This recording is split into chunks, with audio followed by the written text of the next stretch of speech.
दोस्तों ये शिव खेड़ा की बुक जीत आपकी का चैप्टर 2 है, जिसका नाम है पॉजिटिव नज़रिया कैसे डेवलप करें। कुछ लोग ऐसे होते हैं जिनको बचपन से ही ऐसा माहौल मिलता है कि उनके माँ बाप ही ऐसे होते हैं जो पॉजिटिव सोचते हैं, तो उनका पॉजिटिव पॉइंट ऑफ व्यू हो जाता है आगे लाइफ को लेकर। लेकिन जिनको ऐसा माहौल नहीं मिलता उनका क्या? राइटर के हिसाब से वो डेवलप कर सकते हैं ऐसा माहौल। कैसे, वो आगे बताएंगे। अब कुछ लोग बोलेंगे कि भाई हमें ऐसा माहौल नहीं मिला, आसपास लोग ऐसे नहीं मिले जो पॉजिटिव सोचे, इसमें हमारी क्या गलती है, हम थोड़ी जिम्मेदार हैं। तो वो ब्लेम करना जानते हैं, वो इस बात में भी नेगेटिव है। वो ब्लेम करेंगे अपने टीचर्स को, माँ बाप को, बॉस को, सितारों को, तकदीर को, गवर्नमेंट को, सबको, धर्म को, सबको, यानी पूरी दुनिया को ब्लेम करेंगे, लेकिन खुद कोई जिम्मेदारी नहीं लेंगे। तो हमको क्या करना चाहिए? ये सब ना करके खुद को धूल में से झाड़ कर बाहर निकालना चाहिए कि हम भी उसी धूल का हिस्सा हैं। तो उसके लिए क्या करना पड़ेगा? सबसे पहले हमें अपनी सोच बदलनी पड़ेगी। किसी भी चीज़ का पॉजिटिव साइड पहले देखना शुरू करना पड़ेगा। एक बहुत ही फेमस आदमी थे, एंड्रयू कार्नेगी, नाम सुना होगा आपने, थिंक एंड ग्रो रिच में बताया था मैंने। वो बचपन में ही स्कॉटलैंड से अमेरिका चले गए थे, छोटे छोटे कामों से शुरुआत करके उन्होंने आखिर अपनी एक बहुत बड़ी स्टील की कंपनी बनाई। वो एक बहुत बड़ी स्टील की कंपनी के मालिक बन गए। और एक ऐसा वक्त भी आया कि उनके नीचे 43 करोड़पति काम करते थे। तो उनसे एक दिन पूछा गया कि आप लोगों के साथ कैसे पेश आते हैं, मतलब आप अगर लोगों को कन्विंस करते होंगे तो बहुत अच्छे से पेश आते होंगे।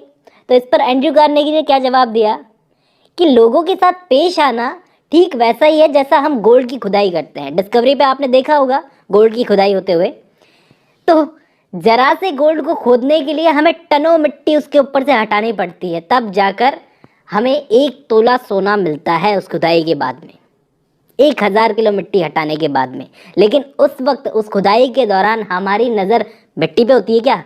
नहीं, गोल्ड पे होती है ना, 1 तोले गोल्ड पे होती है। तो मैं लोगों से बात करते वक्त उनकी बुरी आदतों को नहीं बल्कि भली आदतों को, अच्छी आदतों को, यानी कि सोना वो गहराई में जाकर तलाशता हूँ। क्योंकि सर मेरा मकसद ना मिट्टी नहीं है, मेरा मकसद है सोना। अरे कमियां निकालने वाले लोग तो स्वर्ग में भी कमियां निकाल देंगे, बाकी सब तो ठीक है, भगवान ने वो जगह ढंग से नहीं बनाई, स्वर्ग में भी कमियां निकाल देंगे। तो कहने का मतलब ये है जिसकी हमें तलाश है। अगर मिट्टी की तलाश करोगे तो मिट्टी मिलेगी। कुछ लोगों की आदत होती है ना हर चीज़ में कमियां निकालने की, तो वो कमियां निकालेंगे तो कमियां ही उनको मिलेगी। अब राइटर बोलते हैं कि कमियां निकालना भी कुछ लोग अपना प्रोफेशन बना लेते हैं, कि अगर कोई चीज़ में उनको कमी नहीं दिखी तो उनका दिमाग खराब हो जाता है। यार भाई हम तो ठहरे प्रोफेशनल क्रिटिक, जैसे कोई कंपटीशन चल रहा है और इनको इनाम मिलने वाला है, कमियां निकालो इनाम पाओ, कमियां निकालो इनाम पाओ। तो ऐसे लोगों से दूर ही रहना चाहिए, क्योंकि ये लोग होते हैं एसिड से कम नहीं होते हैं। और एसिड का क्या यूज़ है हम सब जानते हैं, क्या यूज़ है? टॉयलेट में। इन जैसे लोगों को राइटर नाम देते हैं, एनर्जी सकर्स का नाम देते हैं, प्लेग की बीमारी। रॉबर्ट फुलन नाम के एक बंदे ने एक स्टीम बोट बनाई, जिसको हडसन ने एक नदी के किनारे टेस्ट किया, चलवाया। अब उसे देखने के लिए काफ़ी भीड़ जमा हुई थी। भीड़ में कुछ एनर्जी सकर्स भी थे, प्लेग की बीमारी। वो लोग उसको देख के क्या बोलते हैं, बोट को देख के बोलते हैं, इस स्टीम बोट को देख के, कि यार ये चलने नहीं वाली, गारंटी ले लो चलने नहीं वाली है। लेकिन बोट चालू हो गई और पानी पे चलने भी लगी। अब जब पानी पे चलने लगी तो वही प्लेग की बीमारी, एनर्जी सकर्स क्या बोलने लगे कि यार ये तो चालू तो हो गई, लेकिन देखना अब ये रुकेगी नहीं। कमाल का नज़रिया है भाई। एक शिकारी था, शिकारी, जिसने एक कुत्ता खरीदा, और कुत्ता भी कैसा, जो पानी पे चल सकता था, पानी पे चलने वाला कुत्ता। अब सुनने में अजीब लगता है लेकिन खरीदा भाई। अब शिकारी लाया अजीब व गरीब कुत्ता पानी पे चलने वाला, तो उसको करना था अपने दोस्तों के सामने शो ऑफ। तो एक दोस्त को बुलाया शिकार करने देखने के लिए कि देखो भाई मैं कैसे शिकार करता हूँ। शिकार किया, बत्तख को मारा, बत्तख को मारा तो कुत्ते को भेजा, जा पानी पे चल के जा। उसने देखा कुत्ता पानी पे चल रहा है, ठीक है भाई। शिकार खत्म हुआ। घर लौटते वक्त शिकारी ने अपने दोस्त से पूछा, तूने मेरे कुत्ते में कुछ खास बात देखी? तो वो दोस्त पता है क्या बोला? हाँ देखी ना, तेरा कुत्ता तैर नहीं सकता ना। तो उसने ये देखा कि कुत्ता तैर नहीं सकता, लेकिन उसने ये नहीं देखा कुत्ता पानी पे चल सकता है। तो वो ऐसा आदमी जिसको अगर कोई तकलीफ नहीं है तो यही उसकी सबसे बड़ी तकलीफ है। ऐसे लोगों की ज़िंदगी ज़्यादातर टाइम कंप्लेंट काउंटर के आसपास ही गुजर जाती है। कुल मिलाकर ऐसे लोग ज़िंदगी के आईने में दरारें तराशते हैं। चांद में इनको सिर्फ धब्बे दिखाई देते हैं, सूरज इनके लिए केवल परछाइयाँ पैदा करने के लिए चमकता है। तो ऐसी चीज़ों को, ऐसे लोगों को दूरी छोड़ दो और ऑप्टिमिस्ट बनो, आशावादी बनो। हर चीज़ का पॉजिटिव साइड देखना शुरू करो। दूसरा, हर काम को फ़ौरन जब तय किया है उसी टाइम पर करने की आदत डालो, नहीं तो टाइम और जोश दोनों निकल जाते हैं। जैसे कई लोगों का कहना होता है कि जब मैं बड़ा हो जाऊंगा ना तो ये काम करूंगा, जब मैं बड़ा हो जाऊंगा। बड़ा सिर्फ उम्र में नहीं, पैसे में भी बड़ा। तो उन्हें कभी पता ही नहीं होता कि ये बड़े होने का सही बेंचमार्क क्या है। कुछ लोगों की होती है टालने की आदत। इससे काफ़ी हद तक आप रिलेट कर जाओगे। कैसे? भारी भारी शब्दों की आड़ में अपनी कमियां छुपाते हैं। कैसे? क्या कर रहा है भाई, इतने सालों से तू पढ़ाई कर रहा है। बोले भाई मैं बारीकी से सोच रहा हूँ, बारीकी से। 6 महीने बाद उसके पास में जाओगे, भाई क्या कर रहा है? बोले भाई बोला ना मैं बारीकी से सोच रहा हूँ। उन बेचारों को ये नहीं पता होता कि उन्हें एक बीमारी हो गई है, अब बारीकी से सोचने का लकवा। वैसे ये तैयारी करने वाले भी ऐसे ही होते हैं। क्या कर रहा है भाई? तैयारी कर रहा हूँ। 2 साल बाद में गए उसके पास में, क्या कर रहा है? बोला ना तैयारी कर रहा हूँ। राइटर के हिसाब से आज में जीना सीख लो, बेहतर होगा। पता है क्यों? क्योंकि ज़िंदगी कोई ड्रेस रिहर्सल नहीं होती, कोई नाटक नहीं होती कि एक बार परफॉर्म कर लिया, अच्छा नहीं हुआ तो दूसरी बार परफॉर्म कर लेंगे। ये ज़िंदगी बड़ी कीमती है और इसका एहसास हमें तब होगा जब ये गुजर जाएगी, जब हम बूढ़े हो जाएंगे। यही बोलते रह जाएंगे कि ऐसा हो सकता था, मुझे वैसा करना चाहिए था, ऐसा कर सकता था, और अगर मैं थोड़ी और कोशिश करता तो ये हो सकता था, वो हो सकता था। तो टालते क्यों थे? घर से बाइक निकालोगे तो ज़रूरी थोड़ी है सारी सिग्नल की बत्तियां तुम्हें हरी मिलेगी। इसके बाद में राइटर शिव खेड़ा बोलते हैं कि कई लोगों को ना चीज़ को करने का सही तरीका पता नहीं होता, या कहीं सही नॉलेज नहीं होती। अब मैं कौन सी नॉलेज की बात कर रहा हूँ? आजकल नॉलेज तो किसको बोलते हैं कि कितनी इन्फॉर्मेशन है तुम्हारे पास में, कितनी जानकारी जमा कर रखी है, तो ये नॉलेज होती है। लेकिन असली नॉलेज की बात कर रहे हैं यहाँ पर ये कि पावर तब आती है, नॉलेज की पावर तब आती है जब इसका यूज़ होता है। नहीं समझ में आया होगा तो मैं समझाता हूँ। देखो, सीखने और खाने में बहुत हद तक सिमिलरिटी होती है, बहुत हद तक समानता होती है। कैसे? मतलब आपको अगर एक शादी में बुलाया गया, फ्री का खाना मिल रहा है, लजीज खाना है, देखने में बहुत ही अच्छा है, खाए जाओ खाए जाओ खाए जाओ खाए जाओ, क्या मतलब है? उससे पेट खराब हो जाएगा, पेट पचा तो पाएगा नहीं, या फिर उल्टी हो जाएगी, सीधी सी बात है। बड़े बड़े भगोने बन के भी मिल जाए तो हम पूरा तो खा नहीं पाएंगे, प्लेट 2 प्लेट ही खाएंगे उसके अंदर। तो ये चीज़ किस पे डिपेंड करती है, आप कितना पचाते हैं। वैसे ही जानकारी इकट्ठी करना, ज़रूरत से ज़्यादा जानकारी इकट्ठी करने से क्या होगा जब उसका इस्तेमाल करना ही नहीं आ रहा है। तो दिमाग जो होता है हमारा दिमाग, इसकी रफ्तार तेज़ या धीमी किस आधार पे होती है पता है आपको? इसका कितना इस्तेमाल किया जाता है। क्योंकि ये ज़रूरी नहीं है कि पढ़ा लिखा आदमी जो होता है वो अच्छा फैसला करे, जिसके पास जितनी ज़्यादा जानकारी है। ये एक कहानी के थ्रू समझाने की कोशिश की है शिव खेड़ा ने यहाँ पर कि एक आदमी था जो सड़क के किनारे समोसे बेचता था। क्या बेचता था? समोसे। नाश्ता करवाता था लोगों को। पढ़ा लिखा तो इतना था नहीं, न्यूज़पेपर वो पढ़ता नहीं था, आंखें कान कमज़ोर थे, टीवी भी देखता नहीं था, लेकिन समोसे इतने अच्छे बनाता था, इतने अच्छे बेच लेता था कि उसकी बिक्री बढ़ती गई। टाइम के साथ साथ उसने क्या किया, ज़्यादा आलू, ज़्यादा मैदा और बड़ा चूल्हा खरीद लिया। तो मतलब अच्छा खासा बिजनेस चल रहा था उसका। फिर एक दिन उसके पास आया उसका बीए पास बेटा, जिसने बीए कंप्लीट कर ली थी, उसके पास में आया। बोला पिताजी आपको पता है एक बहुत भारी मंदी आने वाली है, मैंने पढ़ा था अखबार में। समोसे वाला बोला अच्छा बेटा, मुझे तो नहीं पता। तो बोला पापा इंटरनेशनल प्रॉब्लम्स बढ़ती जा रही हैं, हमें तैयार हो जाना चाहिए, पैसे बचा के रखने चाहिए, आगे काम आएंगे। उसने सोचा बेटा बीए कर चुका है, उसकी राय को हल्के में नहीं लेना चाहिए। तो उसने क्या किया, आलू की खरीद कम कर दी, चूल्हा जो है वही छोटा वाला इस्तेमाल करने लगा, पैसा बचाना शुरू कर दिया, बैनर हटा दिया, बिजनेस कम कर दिया, जोश भी ख़त्म हो गया। एक ज़रा सी खबर ने उसका जोश ख़त्म कर दिया। अब क्या होना था, दुकान पे कस्टमर्स कम आने लगे, व्यापार कम हो गया। तो वो बोला अपने बेटे से बेटा तू तो सही कह रहा था, वाकई मंदी आ गई है, अच्छा हुआ जो तूने मुझे टाइम पर बता दिया। तो भाई ये हाल है। हम लोग भी अपनी सोच के अकॉर्डिंग खुद को खुश करने के लिए कैसी भी भविष्यवाणी कर देते हैं। और पढ़े लिखों को क्यों इतना समझदार समझते हैं, जिनके पास सिर्फ जानकारी होती है। ज़रूरी थोड़ी है हर पढ़ा लिखा इंसान हमेशा सही फैसले ले। आज एजुकेटेड कौन होता है? जो चलता फिरता एनसाइक्लोपीडिया हो, जिसके पास यूनिवर्स की सारी इन्फॉर्मेशन हो। ज़िंदगी भर उसने क्या किया? इन्फॉर्मेशन कलेक्ट की। यूनिवर्सिटीज़ की जिम्मेदारी होती है कि वो हमें नॉलेज दे, इंसान का कैरेक्टर डेवलप करे, लेकिन यूनिवर्सिटीज़ हमको व्यापार नहीं सिखाती, दुनिया में जीना प्रैक्टिकल नॉलेज नहीं सिखाती। प्रैक्टिकल ज़्यादा से ज़्यादा लैब्स में करवा सकती है बस, और कुछ नहीं। तो एक आदमी सही मायने में शिक्षित कब होता है?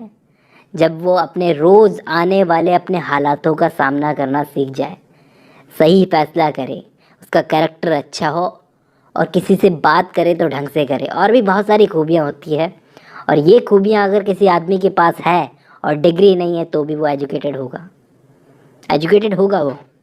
जैसे इस बुक में एक और किस्सा है छोटा सा।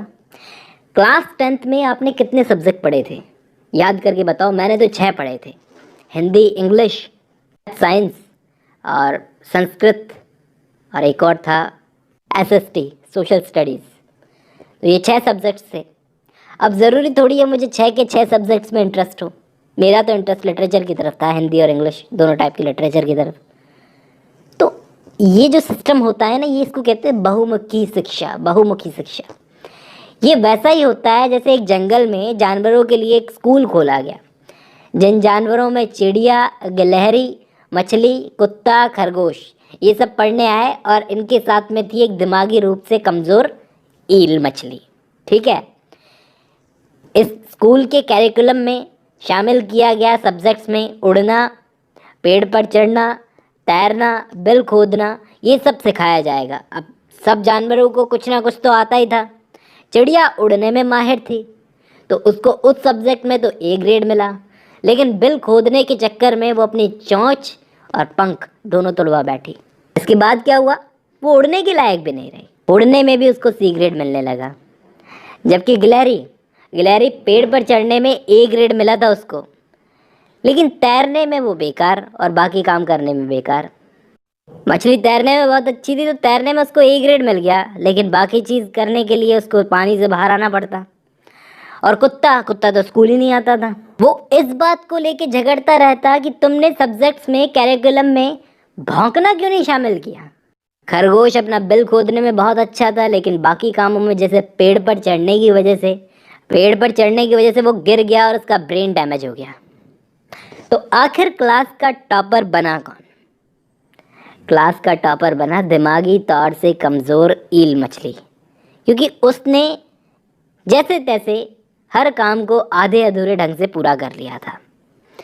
तो अब आप बताओ, ये बर्बादी है कि नहीं है? क्योंकि कुदरत ने हर किसी को अपने हिसाब से काबिल बनाया है, हर कोई अपने काम में बहुत अच्छा है। तो ये बहुमुखी शिक्षा क्यों? छोटा सा बर्ड होता है, बहुत ही हल्का सा बर्ड होता है, हर्मिंग बर्ड, जो गाना बहुत अच्छा गाता है। वो हवा में क्या कलाबाजियाँ करता है, वो कैसे भी कलाबाजी कर सकता है हवा में, और 1 सेकंड में 75 बार अपने पंख को फड़फड़ाता है वो बर्ड। वहीं दूसरी तरफ शुतुरमुर्ग, इतने बड़े बड़े पंख होते हैं, इतना बड़ा पक्षी होता है, दुनिया का सबसे बड़ा पक्षी होता है, 300 पाउंड के आसपास उसका वजन होता है, लेकिन वो उड़ नहीं सकता। लेकिन उसके पैर इतने लंबे लंबे और मजबूत हैं कि उसकी तरह कोई भाग नहीं सकता उसकी स्पीड में। इतने लंबे लंबे पैर फेंक के तो भागता है। यार, किसी चीज़ की नॉलेज न होना इतनी शर्म की बात नहीं है। हाँ, अगर उसको सीखने की इच्छा नहीं होती है तो प्रॉब्लम है, तो शर्म की बात है। हमारे स्कूल ज्ञान के झरने हैं। यहाँ पर राइटर बोलते हैं कि हमारे स्कूल जो है ज्ञान के झरने हैं। कुछ स्टूडेंट्स तो वहाँ पर प्यास मिटाने जाते हैं, कुछ चुस्की लेने जाते हैं, तो कुछ कुल्ला करने जाते हैं, तो कुछ तो वहाँ पर कपड़े खोलकर नहाने लग जाते हैं, बाहर ही नहीं आते हैं। हमारे पास 5 सेंसेस होती है, 5 सेंसेस। छठी सेंस पता है कौन सी होती है? कॉमन सेंस, यानी कि प्रैक्टिकल नॉलेज, व्यावहारिक ज्ञान, जिसके बिना सारा ज्ञान अधूरा है। एक जॉन नाम का लकड़हारा था। यहाँ पर एक और कहानी सुनाते हैं। एक जॉन नाम का लकड़हारा था। 5 साल से एक कंपनी के लिए वो लकड़ी काटता था। 5 साल तक कड़ी मेहनत करने के बावजूद उसको बोनस नहीं मिला, उसको तरक्की नहीं मिली। अब एक दिन उस कंपनी ने एक नया लकड़हारा हायर कर लिया, वो भी लकड़ी काटता, और 1 साल के अंदर उसकी तरक्की दोगुनी हो गई। जॉन बोला, भाई मैं 5 सालों से यहाँ पर अपनी घिस रहा हूँ कुल्हाड़ी, मुझे तो आज तक बोनस नहीं मिला और इसे तरक्की कैसे मिल गई। तो कंपनी के बॉस के पास गया। बॉस बोला, भाई वो तुझसे ज़्यादा लकड़ियाँ काटता है और इतनी ज़्यादा काटता है कि तेरी तो कोई बराबरी नहीं है, तू काट ले इतनी लकड़ी, तू भी ले ले बोनस। जॉन गया पेड़ काटने के लिए, लेकिन वो उस लकड़हारे की बराबरी नहीं कर पाता, कितनी भी मेहनत कर ले नहीं कर पाता। वाकई वो बहुत ज़्यादा काटता था। जॉन मेहनत कर कर के हार गया, आखिर बॉस के पास में गया, भैया मैं तो नहीं काट पा रहा, वो इतनी कैसे काट लेता है, उसके पास कोई मशीन है क्या। बॉस बोला, नहीं वो तो कुल्हाड़ी से काटता है तुम्हारी तरह, तुम ही जाके पूछ लो भाई, मुझसे क्या पूछ रहे हो। तो जॉन गया उस लकड़हारे के पास में, बोला, भाई तू यार इतनी लकड़ियाँ कैसे काट लेता है, मैं तो नहीं काट पाता। तो बोला, भाई तू मेहनत मुझसे ज़्यादा करता है लेकिन अकल बहुत कम है। मैं पता है क्या करता हूँ, हर पेड़ को काटने के बाद 2 मिनट का रेस्ट लेता हूँ और उस 2 मिनट के रेस्ट के अंदर अपनी कुल्हाड़ी की धार तेज करता हूँ। तू करता है धार तेज? उसने बोला, नहीं। तो क्या समझ में आया कि धार तेज करना कितना ज़रूरी है। दिमाग को भी खुराक की ज़रूरत होती है, जिस तरह शरीर को रोज़ अच्छे खाने की ज़रूरत होती है, दिमाग को भी अच्छा खाना खिलाने की ज़रूरत होती है, पॉजिटिव खुराक देने की ज़रूरत होती है। पॉजिटिव सोचने की कहूँ तो एक और किस्सा है। एक आदमी था, वो अपनी नई नई कार धो रहा था, तो उसका पड़ोसी उसके पास में आया, पूछा, भाई साहब ये कार कितने की ली और कब खरीदी। तो वो बोला, भैया मैंने तो नहीं खरीदी, मेरे भाई ने मुझे गिफ्ट की है। तो पड़ोसी पता है क्या बोला, काश मेरे पास भी ऐसी कार होती। तो कार धोने वाला बोला, भाई साहब आप ऐसे सोचो ना कि काश मेरे पास भी ऐसा भाई होता, कार का क्या है, भाई होता तो आपको दिलवा देता। तो पड़ोसी की बीवी ये सब सुन रही थी, तो वो पता है क्या बोली, बोली, काश वो भाई मैं होती। तो कितनी पॉजिटिव थिंकिंग है। ऐसा पॉजिटिव सोचने के लिए हमें नेगेटिव से बचना होगा। आसपास नेगेटिव लोगों के झुंड को हटाओ, नेगेटिविटी से बचो। कैसे, एक और किस्सा बताया है कि एक चील का अंडा, एक बाज का अंडा गलती से मुर्गी के घोंसले में चला गया। अंडा फूटा, चील का बच्चा बाहर निकला मुर्गियों के बच्चों के बीच में। उसने खुद को मुर्गी समझ लिया। अब मुर्गियों के बीच रह रहकर उसे लगने लगा कि मैं भी मुर्गी हूँ। सारे मुर्गियों वाले काम करता, दाना चुगता, मुर्गियों की तरह कुड़कुड़ाता। उड़ भी नहीं सकता था, 5 फीट से ऊपर उड़ नहीं सकता था, क्योंकि मुर्गियाँ 5 फीट ही उड़ती थी। एक दिन आसमान में ऐसे ही घूमते घूमते उसने ऊपर की तरफ देखा, आसमान की तरफ, एक बाज को उड़ते हुए, और सोचा काश मैं भी कभी ऐसे उड़ सकता। तो उसकी साथ वाली मुर्गी बोली कि तू तो मुर्गी है, तू रहने दे, वो एक कमाल का पक्षी है। तो वो मुर्गी बन कर के ही उसने जो बात उसको बोली गई उस चीज़ को एक्सेप्ट कर लिया, मुर्गी बन के ही वो मर गया। उड़ने के लिए पैदा हुआ था लेकिन दिमागी रूप से वो हार गया था अपने आसपास के लोगों के साथ रहकर। बहुत ही अच्छी बात बोली गई है इसके लिए। मुझे याद है कि ज़्यादातर लोग, बहुत सारे लोग अपने मन में कुछ करने की इच्छा को अपने साथ लेकर ही कब्र में चले जाते हैं, तो कुछ कर ही नहीं पाते हैं। अगर चील की तरह उड़ना है तो मुर्गियों की तरह अंडे देने की क्यों ट्रेनिंग ले रहे हो। शराबियों के बीच रहोगे तो एक दिन आपको भी वो 2 घूंट तो पिला ही देंगे। अगर आप ऐसी कंपनी में काम करते हो जहां सब लोग आईफोन और OnePlus रखते हैं, एक दिन आपका भी मन करेगा कि चलो अगली सैलरी से अपन भी खरीद लेंगे। और ये शराब के लिए तो लेडी एस्टर ने बड़ी अच्छी बात बोली थी कि मैं शराब नहीं पीती क्योंकि मैं जानना चाहती हूँ कि मैं कब अपनी ज़िंदगी का अच्छा समय बिता रही हूँ। शराब जो होती है आपको ये जानने का मौका नहीं देती। तो पॉजिटिव सोचो, पॉजिटिव मिलेगा। ये चैप्टर यहीं ख़त्म होता है, बाकी का हम नेक्स्ट चैप्टर में डिस्कस करेंगे। आज की वीडियो में बस इतना ही।